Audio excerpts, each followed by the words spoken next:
Andy and I would know each other a lot better had I been able to get on the plane 2 years ago to go to China.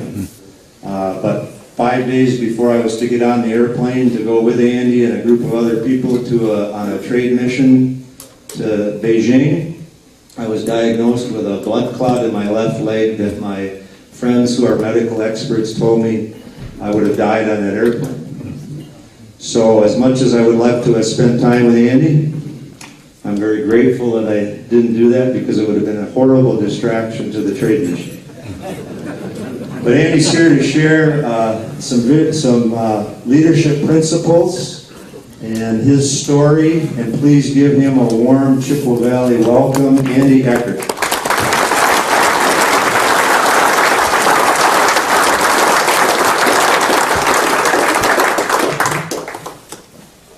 Thank you, Keith. And can we thank Keith for setting such a low bar on humor?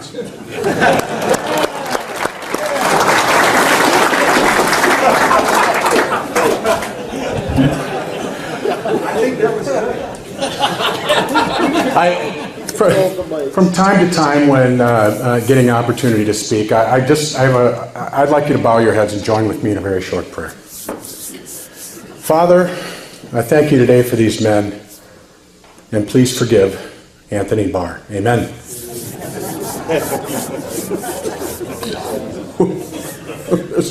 Some hostile stares.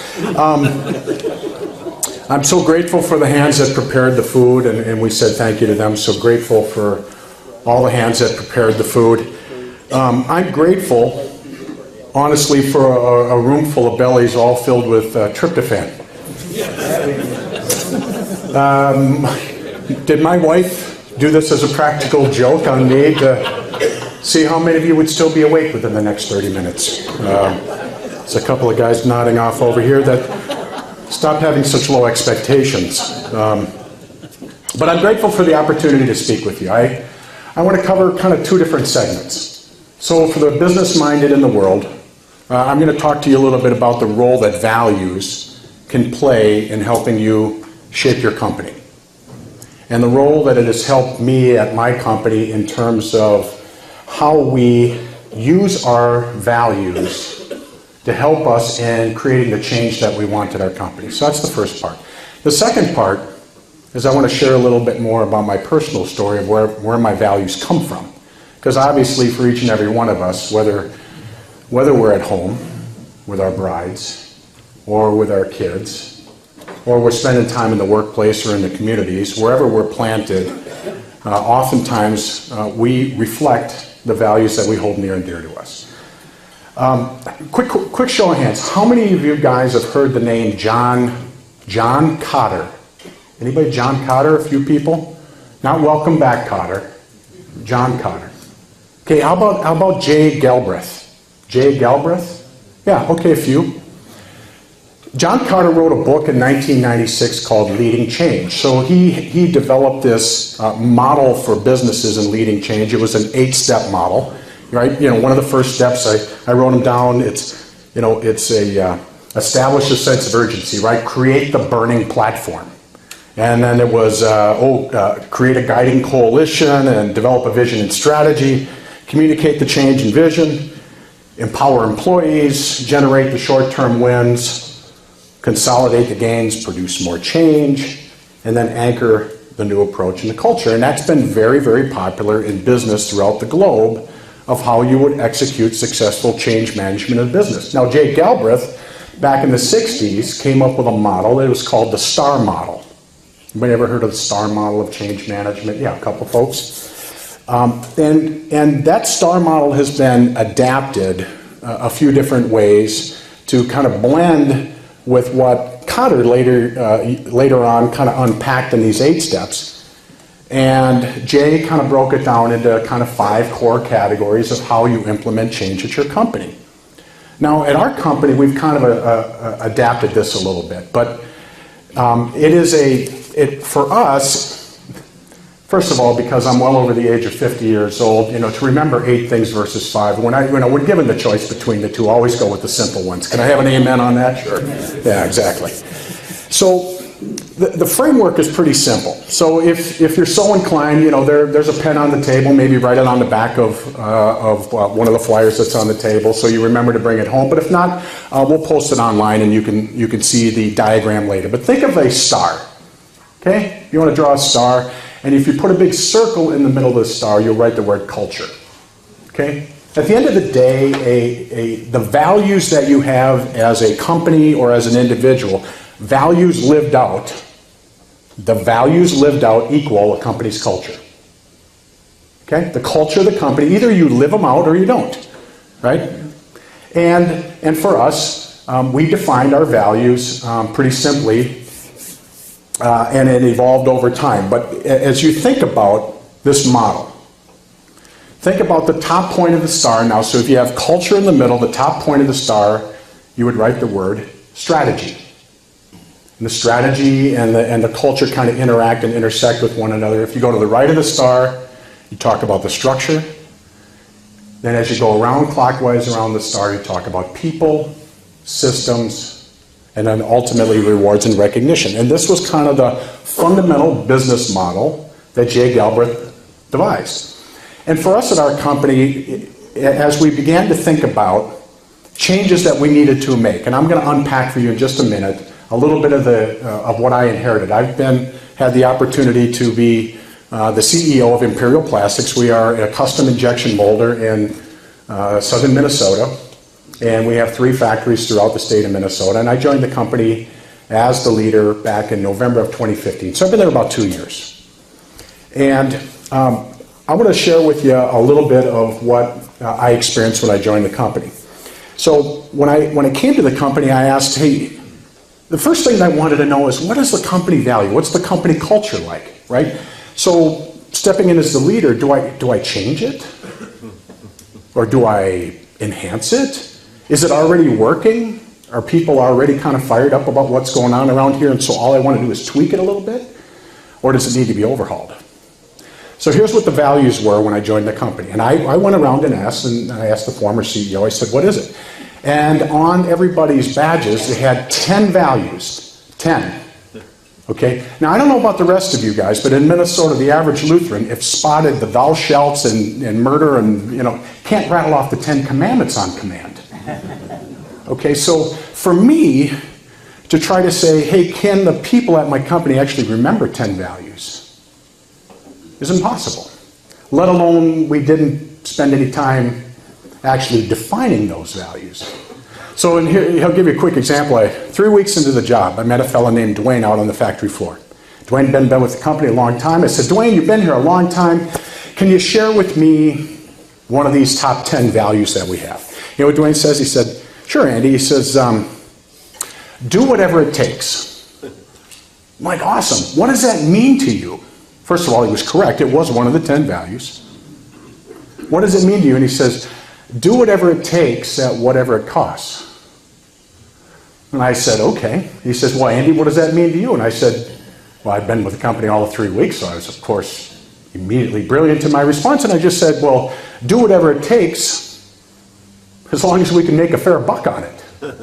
And Dwayne looks at me and he says, hey, Andy, those are 2 completely polar opposite values.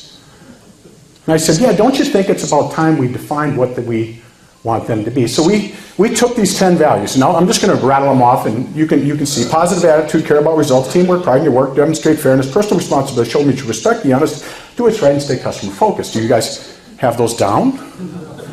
Sure, of course you do. Of course you do. And I said, so what else should I know? Well, what else defines us as a company? They said, well, we have pleasant top-down leadership. Pleasant top-down leadership. That means, I think, in general terms, that when the leader of the company asked you to do something, he did it in a very nice way, but you did it nonetheless, right? And we didn't have any financial reporting that was accurate. Now the company's been in place now. As of next year, we'll celebrate our 50th birthday, 50 years. We went through 2 acquisitions that tripled the size of the company. 30 days after our second acquisition, the largest customer in the company that we bought said, we're moving all of our business to Alabama. So think of buying 2 companies and subtracting one 30 days after you bought it. Painful. Painful. And we had 3 distinct company cultures. We still had people from all of these acquisitions left over, so different cultures. So the first order of business is you got to find what's the guiding coalition. What are those values that are going to bring everybody together? So we morphed these 10 into 4. At our company, it's built off the acronym of TOPS, T-O-P-S. Okay, stands for transparency, ownership, positive attitude, and stewardship. Okay, and then we went about the very simple process, but very important process of defining those things. So when we talk about transparency at our company, it's about open and honest communication with one another. It is about behaving with integrity in everything that you do internally and with our customers. Ownership is about personal accountability and team accountability.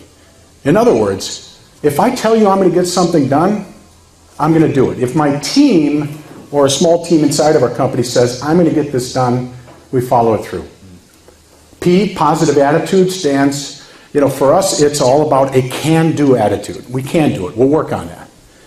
And I often tell our folks at the company that a positive attitude at our company is table stakes. If it's really a struggle for you to get out of bed every day and show up at Imperial Plastics, I got 9 other custom injection molders of plastics I'd love to give your resume to. And then the final one is stewardship. And stewardship for us is all about leaving things in better shape than we found them. And that goes to our partners. And when we talk about partners at our company, it is our customers. We want our customers to view us as an extension of their company. It is about our suppliers. We want them to view us see us as one that they want to form a partnership with. So we talk about leaving our partners, our employees, our investors, in this beautiful world the good Lord's given us to live in better shape than we found it. So every day, be a good steward, be a good steward. And those are the things that we have defined as our values. And then from that, we developed a recognition program. Because nothing reinforces values is when I see you live it out, when I see you do something that aligns with our values, and I recognize you for that. Doesn't it kind of reinforce it with you and say, hey, thanks for recognizing me. Hey, we were in a meeting last week, and you had to give some tough feedback on what the customer said and how we need to improve ourselves. And so this week I want to write you down, we call this a Top Stars Award, and I nominated you for a Top Stars Award for transparency. Or, hey, the other day I saw Joey was having kind of a rough day, and Linda, you came alongside of him, and you showed great kindness in a rough day. And I'm going to nominate you for a Top Stars Award for positive attitude. In the last 18 months, 250 people have taken the time to recognize each other in our company for living out the company's values. And frankly, the more you reinforce living out those values, the more they become part of your company culture. From that, though, as we developed our strategies as a business, as we continue to think about where do we go from here? So we went out and we talked, we hired an outside marketing firm and said, what are all the companies doing that we compete against? Right? And how do we make our company different? Is it just these values that we hold near and dear? How do we make our company different? So we went out and looked at folks that we compete against. And we came up with 3 different things that formed our core strategies. One was we wanted to have more engineering expertise in the competition. So better and smarter engineers. Solve tougher problems for our customers. And the second one was we want to have a broader range of capabilities. So we can make big parts and small parts, and we can put them together, we can paint them, we have a variety of different services that we can offer you. And then the last one is once you decided to do business with our company, we weren't going to be a pain in the butt, which we happen to just cleverly name we have a flexible business model.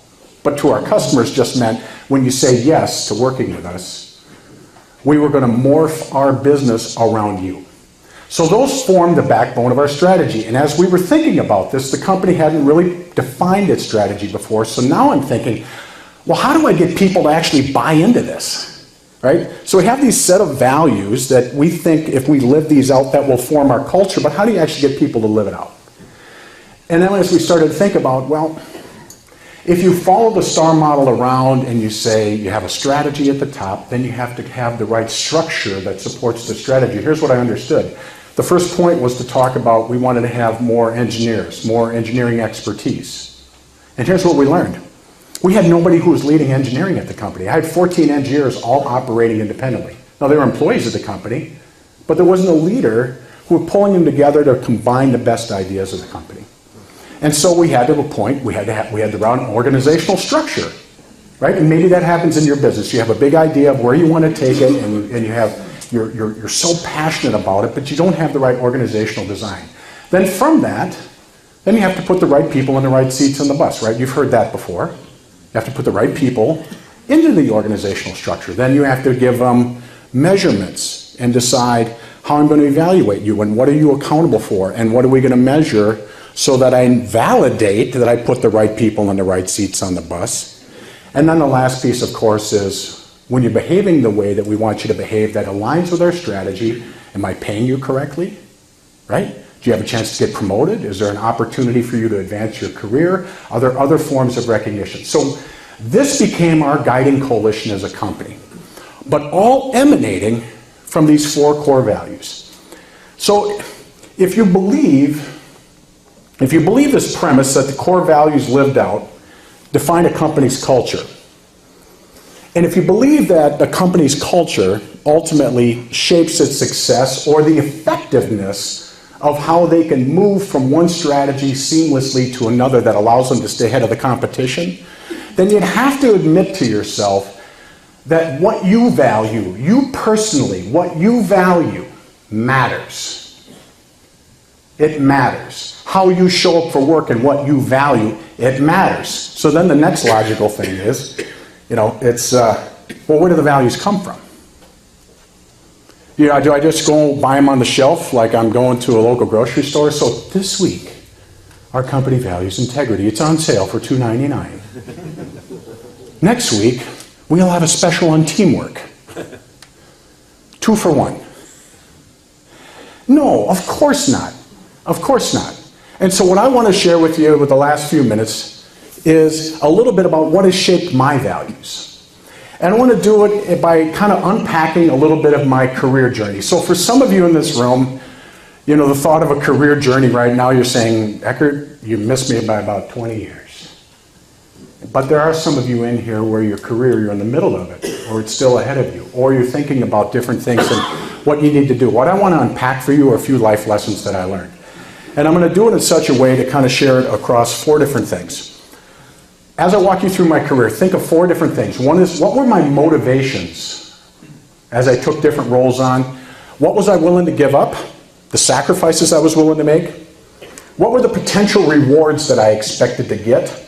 And then what actually happened, okay? What actually happened? I started working for General Mills. Some of you guys heard of General Mills before? Big food company, global food company? Sure. Selling Wheaties and Cheerios and stuff. I mean, when you're out of college, can you think of a cooler job? What do you tell your friends? What do you do for a living? I sell Wheaties. Breakfast of Champions. Suck it. Right? And so for me, I came from a small liberal arts college, Carleton College, in Northfield, Minnesota. Now, you probably never heard of Carleton. Some of you might have. Maybe heard of St. Olaf College, though, famous school with lots of choirs. Both in Northfield, Minnesota. Okay? We were on the fun side of town. St. Olaf were the stiffs up on the hill. I played sports at Carleton. Carleton was the kind of school you wanted to play when you had a bye week. Piece that together if you can. Okay. Now my motivations when I started working at General Mills. Promotions. Climb the corporate ladder. As many promotions as I could gobble up and as fast. And frankly, if I'm very honest with you, I didn't really care who I climbed over. Climbed the corporate ladder. Because I had seen the career trajectory of a lot of executives at General Mills that I admired, and I said, man, how many jobs have you had? I have like 20, and I'm like, how long is that going to take? I need to get there in about an hour. I'm 21 years old. I get away, right? So I got to climb the corporate ladder. So my motivation was promotion. Sacrifice. What was I willing to give up? Now, when I started working there, my wife and I were newly married. We didn't have kids. So the sacrifices, I'm like, well, whatever it takes. Whatever it takes. Now, the potential rewards, here are the rewards I was looking for. Money, nicer house, cars, great future. I actually didn't know it at the time, but one of the potential rewards was never having to clean your house, because we were moving so often that we just, and spring cleaning took on a whole new meaning. It just meant put the house for sale, we're moving. And here's the outcome. Here's what actually went down. I accomplished my fast-track career goal with 16 promotions in 15 years. I got the house, I got the car, and I got bored. It wasn't enough. For my family, we moved 10 times in 14 years. I moved my family 3 weeks after my youngest daughter, Natalie, was born. Now, Natalie's 22 years old right now. So, and I'm thankful she doesn't remember. Sarah, my oldest daughter, she moved 6 times in the first 8 years of her life. She had 3 elementary schools in 4 years. Now, I talk to my friends that I know in the military, and they're like, that's faster than I moved around. And my wife had to make a choice to follow me. She was very, very bright, had a great career prospect in front of her as a math teacher, and she gave it up. And my kids almost never saw their grandparents. But I was climbing the ladder.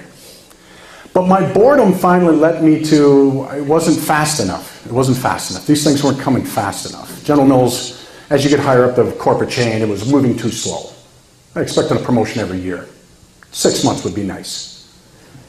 So I left there and I started working for my friend as the vice president of merchandising for a small merchandising services company back in August of 2000.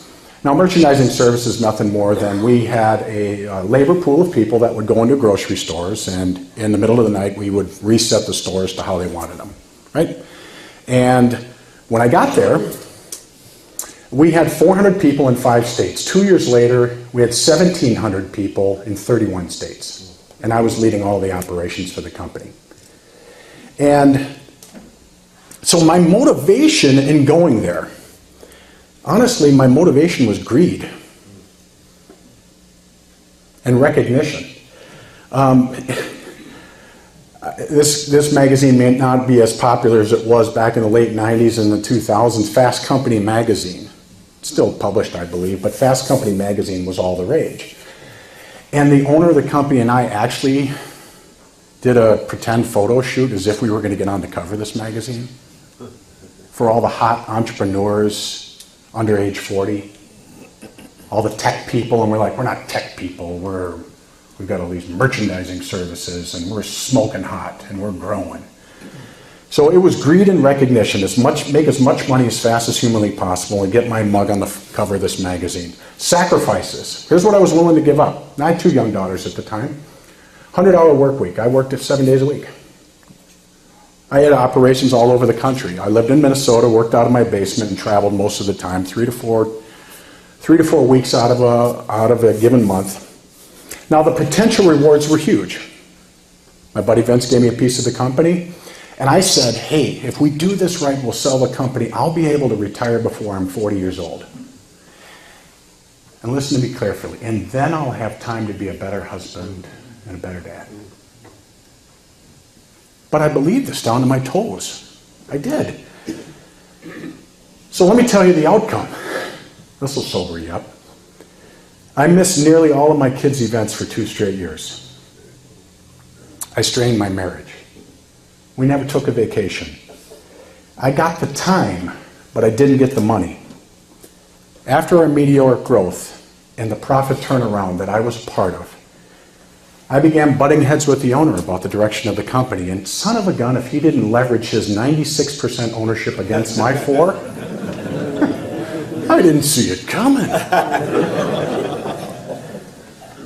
Vince had one of his junior HR people meet me in Minnesota at a Northwest Airlines lounge. Now, for those of you who haven't been around as long as others, Northwest Airlines, think about Delta Airlines. Delta bought Northwest. Think about Delta with a bad attitude. And that was Northwest Airlines. And I went into this lounge thinking we were going to talk about people that I was interviewing to bring on board as part of leadership. I got fired in 20 seconds. Thank goodness my cell phone died and I didn't have to call my wife on the way home. I got home, and thank God for small kids and Disney movies, and I got home and I told my wife I got fired. And she said, thank God, I've been praying that you would get fired.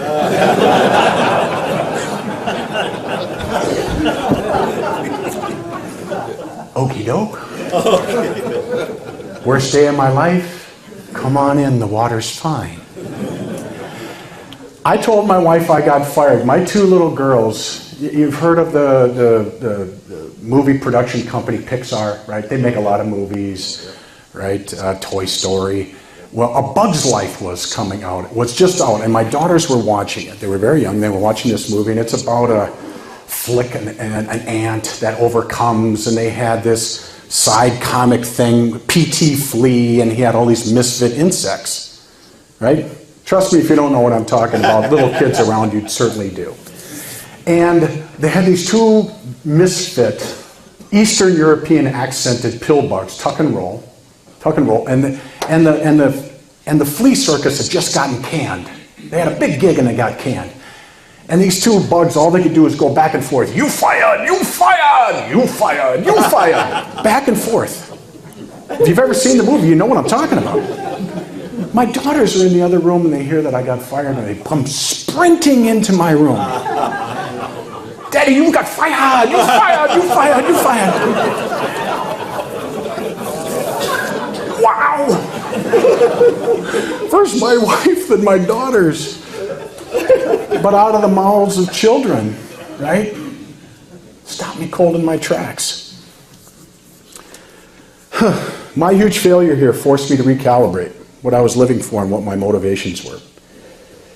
I'd long been driven by this concept of leaving things in better shape than I found it, call it stewardship. And now I had all the time on my hands, the talent that I'd been given, and the resources to put them to good use. I had to re-examine what was important to me. I had to re-examine, monetary stewardship, like giving money away to my local church or to organizations that aligned with my and my wife's values. When you don't have money coming in, that'll challenge you. That'll test you. And I'd often thought my time was so precious when I could use it in the business world that I never bothered to volunteer. And so all of these things came swirling down, and I ended up splitting my time between my local church volunteering while I was looking for a new job. 5 months later, the Lord blessed me now with three distinct opportunities. One was to go work for a startup company. I was tempted again because greed.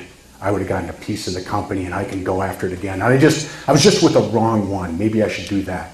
Second one was an opportunity to go work for a friend of mine who I knew in New Orleans, and he said, hey, why don't you come alongside of me, work for me for a couple of years, and then I'll hand you the keys and you'll be the CEO of this company. It's a coffee company in New Orleans. Now, of course, my family would have not liked moving from Minnesota to New Orleans, but I was going to think about power. So now I got greed out here, I got power. And then I got tapped on the shoulder and I was offered a job as a director level, a demotion actually, for me to go work for a cleaning manufacturer called Tennant Company. Tennant Company makes cleaning equipment. And I'm like, okay, greed, power, or clean dirt for a living. And I ended up going with Tennant. And now my motivations when I got to Tennant. Fear of failure. I can't blow it again. I took one roll of the dice with Storecast and it didn't work out. I had to start something completely different. My sacrifices, extensive travel, once again, ego. Most of the friends that I knew from my days at General Mills were now running General Mills. They were vice presidents, senior vice presidents, and they would look down on me. I didn't get what I chased something for 2 years and I didn't get it. And they stayed the course and they were running the company. That hurt. Now, the rewards were providing for my family stability, somebody my kids would know and maybe even admire, in time to do other things I love without feeling guilty. Here's what happened. I had a great run for 12 years with that company, with people I cared about. I had great company, great teammates, the job was great, the pay was great. I had time for missions and volunteering. I enjoy speaking to college kids. I had time to do that. I had a happy marriage and 2 great kids that I'm proud of. I was voted, over that 12-year period, I was voted Father of the Year twice. It was amazing, amazing. 2 years out of 12. My daughters are like, who did you vote for the other 10? My aspiration, though, to lead the company fell short because the CEO said, hey, I'm not going anywhere, and so we all ultimately ended up parting ways. But during my time, I had the time to engage in a mission field. I want to tell you a funny story about humbleness. I was invited to join a group of missionaries to Ghana in West Africa. Okay, there were 5 missionaries from an organization called CRU, C-R-U, formerly known as Campus Crusade for Christ. Some of you might have heard of them. There were 5 missionaries, and they brought me along because we were on a scouting trip to see if Ghana was going to be a destination that we were going to have some of our students go over and work for a summer or stay for a year and assist the Ghanaian Christian movement there on the college campuses. So 5 missionaries and Andy. I was supposed to be the guy that goes and says, are the beds comfortable? Is there hot and cold running water? And will the kids have anything to eat over an 8-week period, right? I'm the brains of the group. The missionaries, they're going to see the mission field and lives to be changed. And I'm going to see the back and forth stuff. So I valued being the business guy. It afforded me status. The Ghanaian people immediately afforded me status whenever I walked in the room as a business person here. And so I was invited to share my story. Now picture this. It's at dusk in a courtyard at the University of Accra, which is one of the largest cities in Ghana. And we're in a courtyard, and it's my second day there, so I'm still a little bit jet lagged, and it's probably 110 degrees and humid. But I'm standing under this giant moringa tree, okay? And I no sooner had just gotten done with my self-important introduction when a fruit bat flew by and deposited at least a month's worth of groceries right on my melon. Forget all about the stories that you may have heard about disease, right? How many shots did I get hit with? Oh, typhoid and malaria and stuff like that. Nobody told me about fruit bat poop. So immediately I was, it is just, it's hot. It's oozing down my, and I'm like, I'm gonna die. And I didn't even get to share how important I am. And students were rushing to my aid. They're like, how could one of our bats poop on this guy? And they're cleaning me up, and by the time they got me cleaned up, and I was completely flummoxed. I didn't know what to say next. They lead me across campus. Now it's pitch dark. Now there's 2 hazards as you walk across a campus in West Africa. First of all, there's not a lot of street lights working for you. They have 4 to 5 foot ditches, concrete ditches, right? That for any water runoff, so you don't have big floods. And then, of course, there's 8 to 10 foot high termite mounds, and they're just all over campus. You just know in the daylight, don't walk into one of those. In the middle of the night, you're not so sure. So they're guiding me by the hand, and I'm like, I'm going to break my leg in one of these trenches, and I'm going to walk face with all this poop on my head into a termite mound. And through all that, I never actually got a chance to speak. I got all cleaned up, I came back, the group had already dispersed. And it was at that moment in time that the good Lord smiled on me and he says, Eckert, as long as you live, I hope one of the values you'll hold near and dear in your heart is humbleness. Or I'll bring another bat to poop on your head. Not so funny story. 2 years later, I was walking across campus, I got hit by a bird. I'm just saying, don't travel with me to Africa. So I joined Imperial Plastics after I left Tenet Company. My motivations now, and I've been there 2 years, is to be humble, Lead in a way that would make Jesus proud. Steward well what's been entrusted to me, our investors, our employees, our customers, the physical world that we've been blessed with.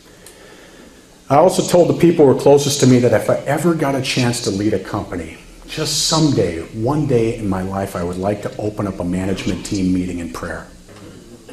Just someday. Sacrifices, once again, ego, it still pops up. Personal financial rewards, all the dreams that I had and all the money that I thought I would get, now I'm just happy to be content. I've had to sacrifice success. For 30 years of my career, I had never failed. And my company right now is in the midst of a massive turnaround, and for the last 2 years, I've watched mounting financial losses and trying to keep the company together. Now the potential rewards, you're saying, Eckert, you must be nuts. But the potential rewards is to see people succeed ahead of myself. To raise wages for everybody in the company to a living wage. And for me, I always say it this way, but to never let a politician tell me how much my people deserve to be paid. So the outcome is to be determined. The journey is underway. Since I joined the company 2 years ago, we've raised wages by $3.50 an hour. We expect to return to profitability next year after 4 years of mounting losses. And I'm here to tell you that prayer is an agenda item on my weekly leadership team meetings. Throughout all these life changes, one element remained a constant in my life, and that's my faith in Jesus Christ. Even when my motivations and rewards were way out of bounds and way out of alignment, and the sacrifices were painful, he was there. We gather as men, and I'll conclude with this, every month to share some fellowship and a few thoughts on how we can all be better husbands, right? Better dads, better business people, better men for the communities that we're planted in. I'm sure you know by now that I don't have it all figured out. And I've made a ton of mistakes along the way. My hope for you, as you think about leading change personally and professionally, is that you consider your values and how you want to live them out. So my final question to you is, what do you value? Or what or who is shaping your values? I'm living proof that a transformed, humble heart can reshape my values for the rest of my life and give me a renewed foundation for leading my family and my company differently than before, differently. From the Bible, the book of Romans 12:2 says it all. Do not conform yourselves to the standard of this world, but let God transform you inwardly by a complete change of your mind. Then you will be able to know the will of God, what is good, and is pleasing to him, and is perfect. My hope and my prayer for each of you is to examine what you value. Hold it up against biblical truth, and do the very best job you can to live it out with your family, your colleagues, your workers, and the community that the good Lord's planted you in. Thanks for letting me share, and God bless.